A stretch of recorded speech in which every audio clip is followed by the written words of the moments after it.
to episode 25 of our 30 years in the making. We are 5 away from the big one.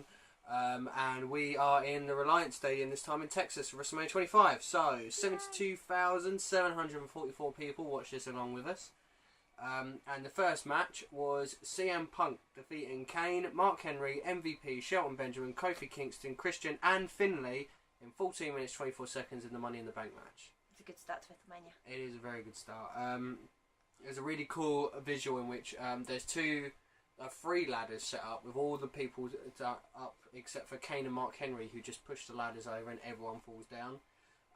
We did get the usual spot of everyone taking turns to dive. Finlay does the dive first, then Christian hits the springboard crossbody, then MVP hits the balling to the outside, and then there's a double dive to the outside by Punk and Kofi, to which Benjamin jumps off the ladder with a senton, which looked really cool. Henry looked like he was about to do a dive, but he's hit with the shillelagh by Finlay. We get a ridiculous hornswoggle splash onto everyone. Oh my God. So stupid. Yeah, like, everybody was jumping off and knocking everybody over on the floor. And then he brings out this tiny little ladder, doesn't he? Yeah. How does that little man knock over, what, was it 4 or 5 guys? It's at least 5. I'm sorry, It's could they not? ridiculous. I could probably hold him up. It reminded me of, you know, the past Royal Rumble where, was it Hornswoggle or was it El Torito? Who went to go and crossbody Reigns, and Reigns just caught him and was like, no, and just slammed him down. Yeah, because that's how it would be. Like, I know they're selling and trying to make someone look strong, but it's just a cheap shot, really, isn't it? It's not needed. Stupid. The amount of guys in the ring, like, there are some amazing guys in the ring. Like, a few of those guys would have just made it amazing. You've got Shelton Benjamin, I was his name when they were around. Punk and Kofi are all really good in Money in the Bank matches. Yeah. Let alone the rest of the guys in the ring. Well, Kane actually. Kane is really underrated in his Money in the Bank match. He was in the first one. He was in this one. He's actually really good for a big guy. You know, you've got enough guys in there. You do not need gimmicks. Yeah, exactly. Kofi jumps onto the ladder, like between the ladder, and does a drop kick, which was quite cool. Henry has the ladder stood up, and Kofi jumps onto the ladder and like literally does the vertical climb, but then falls off it, and Henry catches him and hits the world's strongest slam onto a ladder, which looked brutal.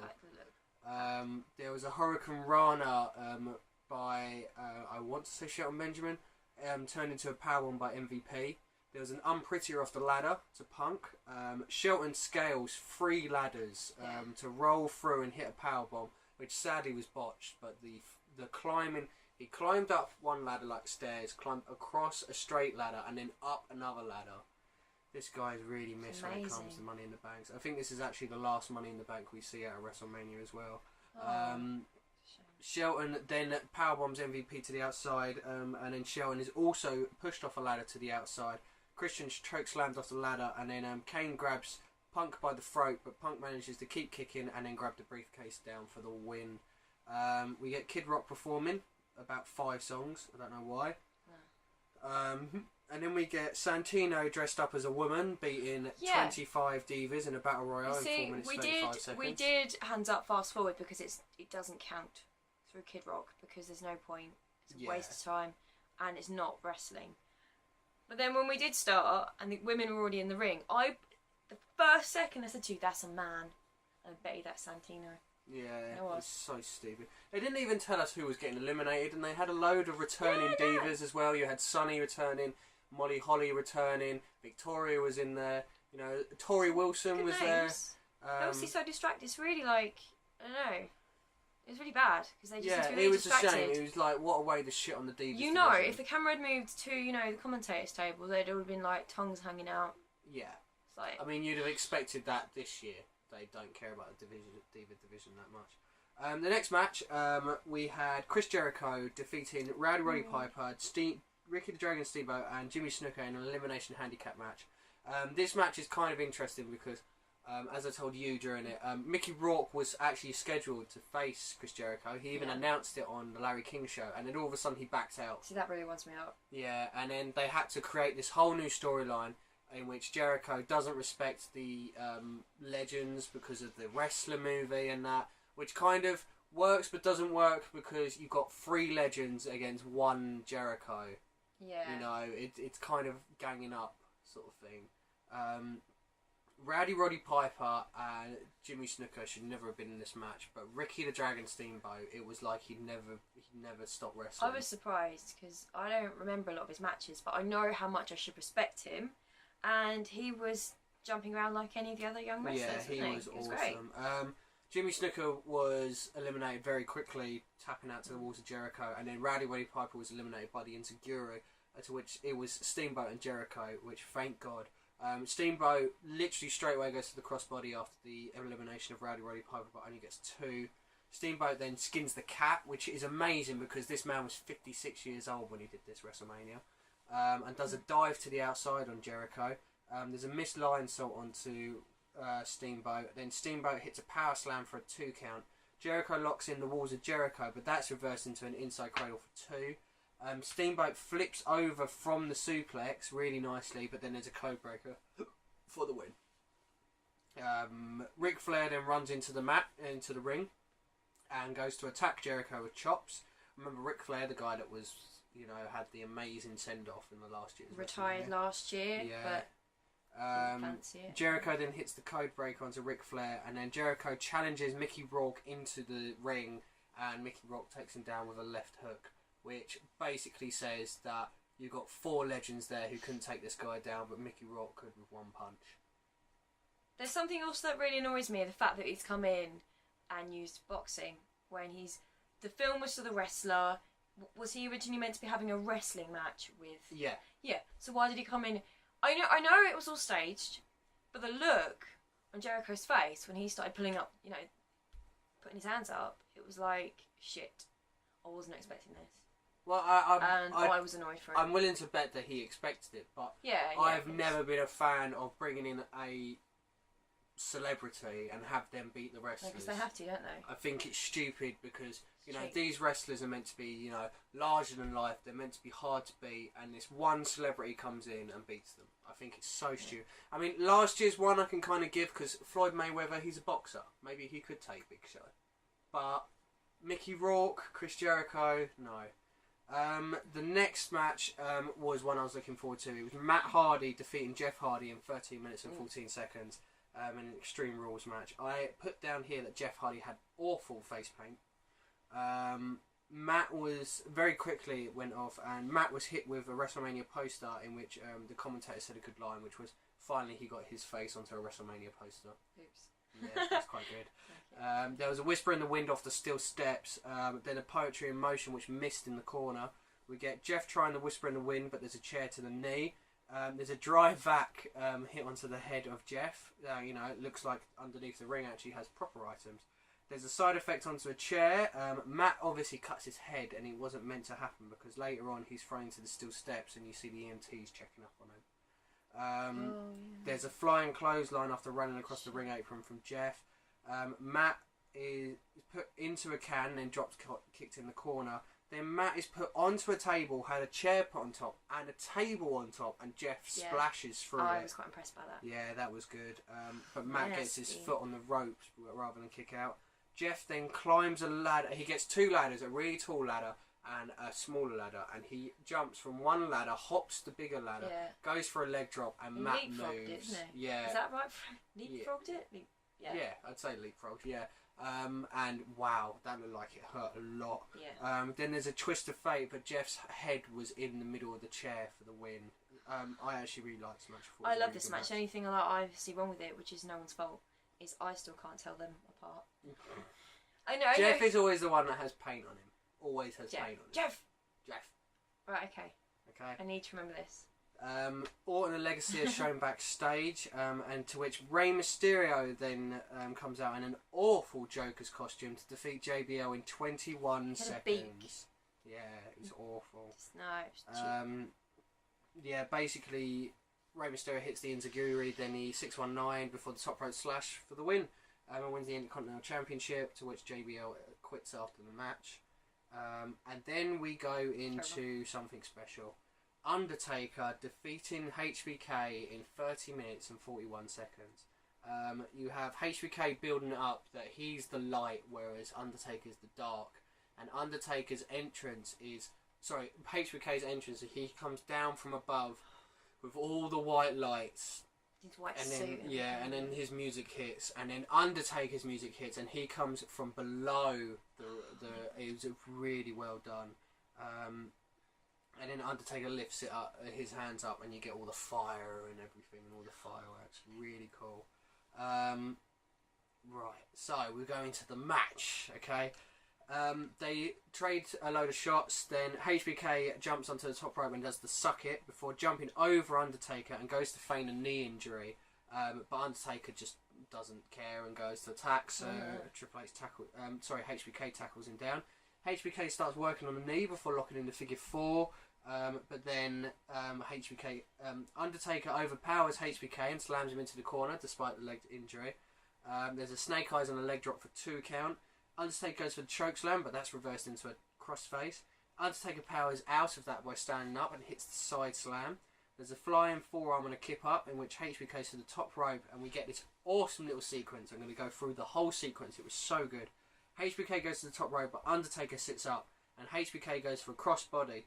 But Undertaker catches for the chokeslam, which is reversed into a kick into a figure 4 leg lock, which is then reversed into a Hell's Gate, but HBK gets to the ropes. Really cool sequence. Undertaker goes for the ring apron leg drop, but HBK moves. There's a corkscrew moonsault, but the Undertaker moves and HBK just literally crashes into the floor. Undertaker lays in the ring before sitting up and then flying over the top rope with a dive, but HBK grabs the cameraman and Undertaker seems to land on his head but also hits the cameraman. There's a bit that sort of flings off, and I'm fairly certain, after watching the playback as well, that it's the camera lens. Yeah. Which isn't clever because they're really expensive. No, this is... They can afford it. Yeah. They can afford to get Kid Rock, then... Well, look at all the fireworks. Yeah. HBK grabs the ref and tells him to start counting out the Undertaker so that he can win. But Undertaker gets back into the ring at 9, which the crowd goes mental for. It's like 9 and a bit, wasn't it? Yeah, that was really cool actually, because that's the first time you've ever seen that for an Undertaker match. It's a really cool sort of the spin. Awful way. Like, can you imagine if Streak had ended on a countdown? I think that was what was so good about all of the HBK matches against Undertaker and the Triple H ones, which are coming up against Undertaker, in the fact that if anyone was going to beat the streak, you could believe it was going to be either Shawn Michaels or Triple H because of their big status in the company. If we weren't watching this, knowing the results, then I would have thought for sure that he was going to, HBK was going to win. Yeah. Not because of how much I love him, but the way that he was putting up such a good fight. Well, not only that, if you have any semblance of knowing the WWE, you know HBK and Triple H, you know, they're very high up in the company. You know, you can imagine. It's the same as whenever anyone says, "Oh, John Cena's going to beat the Undertaker's streak." You know, you can believe it could happen because of how big John Cena is. Okay, so HBK goes for the switching music, but Undertaker moves and then hits the chokeslam for a 2 count. Undertaker goes for a tombstone, but HBK slides out and goes for the switching music, but that's reversed into a chokeslam, but then that's reversed into the switching music for a 2 count. Then there was this moment, I actually thought it was over. I so thought it was over, I wrote it down. Oh no, hold on, I'm not to that bit yet, sorry, I scrolled it a bit too quick. HBK does the kip up, but as he goes to pick up Undertaker, he grabs him by the throat and then goes for the last ride, to which HBK counters into a pin, but then Undertaker blocks that and hits the last ride for a 2 count, in which this is the difference. The last 2 Undertaker matches we've complained about the commentating. This is the difference in commentating. Jerry Lawler literally goes, "That's impossible, that's impossible." And JR is like, "Oh my god, I've had an out-of-body experience," because nobody kicks out of that. You know, it's so much better than last year. Undertaker then goes for a top rope elbow, which he misses. Amazing. And this is the moment I was talking... This is the moment I was talking about. HBK skins the cat on the ropes, and he skins the cat straight into the Undertaker, who hits a tombstone, and he does the tongue thing and everything. Everything he normally does. Perfect, wasn't it? And a HBK kicks out a 2. Wow. That crowd went mental. I even practically popped when I was sitting there because I thought it was over. I think you started to write, "Oh, it must be over on there," and then you had to delete it, didn't you? Yeah. Oh, it can't be then. Undertaker then drags the thumb across before picking up HBK, but HBK counters the tombstone into a tornado DDT. Then HBK hits the top rope elbow and tunes up the band before hitting the switching music, but only a 2 count. They then have the trading blows, which you normally have when it's a long match. before Undertaker hits the big boot. Undertaker goes for the tombstone, but HBK fights out with chops. Undertaker then throws HBK into the corner before running straight into a HBK boot. HBK goes for the moonsault, and then this time Undertaker catches it for the tombstone, hits the tombstone, and gets the win to end an incredible match. Amazing. With incredible commentary. It was brilliant. We will talk about it. Did you say Undertaker has a move called Tornado? No, Tornado DDT, which is when he rolls around. Because isn't there somebody who can punch tornadoes? Yeah, that's V1. V1. Then we go into the next match, which this whole match really annoyed me because the last year we watched, Edge looked amazing in his Undertaker match. Amazing. And in this match, he's made to look like a total chump. Vicky Guerrero, leading up to this match, is cheating on Edge with Big Show. Yeah. John Cena then has probably the tackiest entrance to any match I've ever seen. He has his old music play, and you have like 2 lines of all these John Cena wannabes, and they do all the "you can't see me's" whilst John Cena comes out and runs past them. They did look like him, and I admit I thought the one at the front was him, but they stood there like you say in this massive line, and maybe could have even been 100 of them. There's quite a few of them. Yeah. Facing each other, doing that as he ran through. I thought, what is the point in having lots of lookalikes if you're going to just appear from the back? Why don't you come out from? Why don't you just be a surprise which one? It just looks so tacky. It was tacky. Every single time we do this, like it seems like they're trying to make this big entrance for Cena. We had like the gangsters, we've had all these different ones, and they just look so tacky. I don't mind the gangster thing. I don't think it worked for Cena. Because that's completely that's not his thing, is it? But no, I just think it looks so tacky. This leads into the match in which John Cena defeats Edge and Big Show in 14 minutes 53 seconds to win the World Heavyweight Championship. Edge is thrown into an FU, but Show hits the super kick on Cena. There's a top rope leg drop to the outside by Cena. Edge counters the FU into an execution for a 2 count. Cena starts to hit Show, but Chavo drags him out. Then Cena hits the FU on Chavo. Big Show does the Andre spot where he's wrapped up in the ropes, to which Cena hits his big spots onto Edge before going for the FU, but Vicky is up on the ring apron. Edge runs for a spear, but he misses Cena and hits Vicky. Taps her and she falls onto the other guy. Basically. Chavo. Show is finally free. Show goes for a double choke slam in which he hits on Edge, but John Cena jumps out of it. Then Cena's hit with a knockout punch. Edge tackles Show through the ring barrier. Edge goes for the spear, but Cena dodges it and hits locks in the STFU. Cena's then thrown off the top rope, and Edge hits a spear as he comes down, but Big Show stops the 3 count. Then Cena lifts both Show and Edge up, but hits the FU on Show for the win, and then jumps into the crowd to celebrate. And Edge is made to look like a fucking idiot. Fucking tall in this Every match. opportunity he's made to look so weak. Yeah. How are we supposed to believe that? I don't know. It's like, have somebody in the match. Have a fucking low card in there.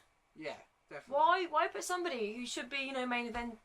Well, yeah, okay. But, somebody who should be right up there. Yeah, no, it's stupid. With a chance, We're then shown the Hall of Fame, which is Terry and Dory Funk. Bill Watts, Howard Finkel, Coco Beware, fuck knows how, the Von Erich family, Ricky Steamboat, and Stone Cold Steve Austin. Stone Cold Steve Austin. They did the whole step forward afterwards, and he stepped forward and he ran out the back, and I was like, that's not like him, that's a bit rude, isn't it?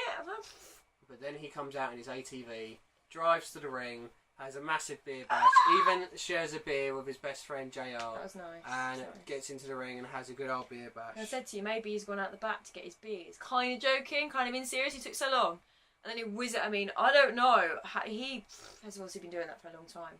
On his little quad bike. He does it like most of 2004. Because he, like... Yeah. Also, drink driving. Yeah, true. I know it's Stone Cold and they're probably non-alcoholic beers. I don't know. But we then go into the next match, which had a really good story to it. Basically, they go back to 2004 where Randy Orton wins the WWE title for the first time. And that was when Evolution turned on Randy Orton to turn him face, and they beat him down. So Randy Orton decides that he's going to get revenge on all of the McMahons on Triple H, and he's hit the punt on Vince, Shane, he hits the RKO on Steph. That's pretty cool. Triple H then turns up at his house and does a load of criminal damage, but Randy Orton continues to hit. He even hits like a DDT on Steph, and then you have the last Raw before this WrestleMania, which is Randy Orton Legacy, which is Cody Rhodes and Ted DiBiase Jr. And Vince and Shane and Triple H, all three come out and they attack and they have a massive brawl, which was really cool. It was a really cool story going in. It's a shame the match didn't have an ending that was as cool. There's an RKO a minute into the match and then goes for the punt, but then he misses and Triple H hits the pedigree, and then basically they just have a massive brawl on the outside. There's no spots, it's just massive brawls. In which, what's up? And then right at the end, Triple H hits Orton with the sledgehammer and then punches him and then hits the pedigree and then gets the win. Really anticlimactic end to what could have been a really good match thanks to a really good story, but no. Bingham's going to tell you about the next bit. I'll be back in 1 second. Yeah, she's going to be back. So Triple H basically hits Randy Orton with the sledgehammer and then continues the match for another 2 minutes whilst he's punching Orton, hitting a pedigree. I don't understand why the sledgehammer itself didn't end the match. It didn't really make sense. Which ended a match really slowly, which was such a shame. Chipmunk is back. And that was WrestleMania 25. We got a few pickings to make. What about your... Let's just go straight into it. Match of the night. It's got to be Undertaker match, isn't it? Yeah, Undertaker versus HBK. It was amazing. You know what? If that's not in our at least top 5 Yeah. of our best WrestleMania matches, we've done something wrong. That was amazing. Such a good match. What about your wrestler of the night? See, I found this a lot harder. Because I think obviously because of that match, one of the two deserves it. I kind of leave it to the Hardy Boys as well. It's kind of hard. Yeah? Yeah. I don't know. I'm going to straight away jump in and say mine's The Undertaker. Is it really? Definitely The Undertaker. I'm going to go Shawn Michaels then. Yeah? Yeah. We're going to go Little opposite bit ends of the match. influenced, yeah. And how about your WrestleMania moment? Moment?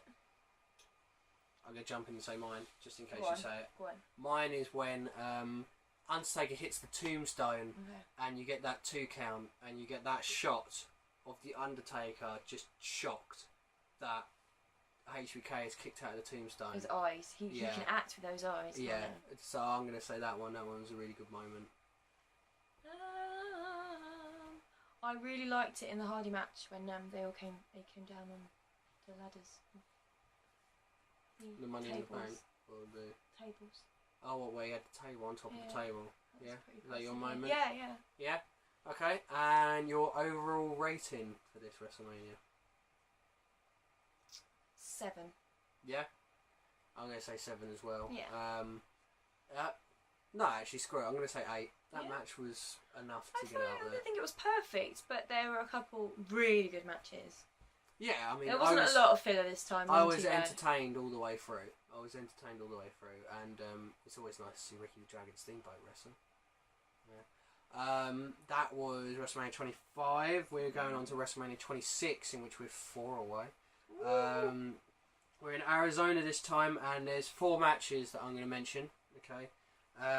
We have Bret Hart returning. Oh wow. He's facing Vince McMahon in a match. Okay. That makes sense. To get revenge for the screw job. We have Chris Jericho versus Edge, which should be quite good. That's always good. We have Rey Mysterio versus CM Punk during Punk's Straight Edge Society. Oh my god! days. Is that the match? That's the match from when he sings Happy Birthday to Rey Mysterio's daughter. Oh god, well, you know. It's alright. I have to be fair to the entire WrestleMania. And, well, there's a bigger match. Main event. It's career versus streak. Undertaker versus HBK 2, in which if HBK loses, HBK has to retire. Shit, because I don't know if this is. It might be. I don't know. I don't know if there's another. No, of course he loses. I just realised. It's the Undertaker. Yeah, it's the Undertaker. In which many say that this match topped the match from WrestleMania 25, but we shall see. I don't want to watch that. Well, it's tough shit because we're going on to WrestleMania 26. I don't want to watch that. I was, while she's upset, I was Bingham. That was Chipmunk. He was on the side. Oh, he has Forks been is here. missing. No, he has been here. There you go. Forks was here. here. Forks was here. There you go. Just about there. That was Forks listening in, not giving any comments as usual. We'll see you tomorrow. WrestleMania 26, Undertaker, HBK 2, Streak versus Career. See you tomorrow. See you tomorrow.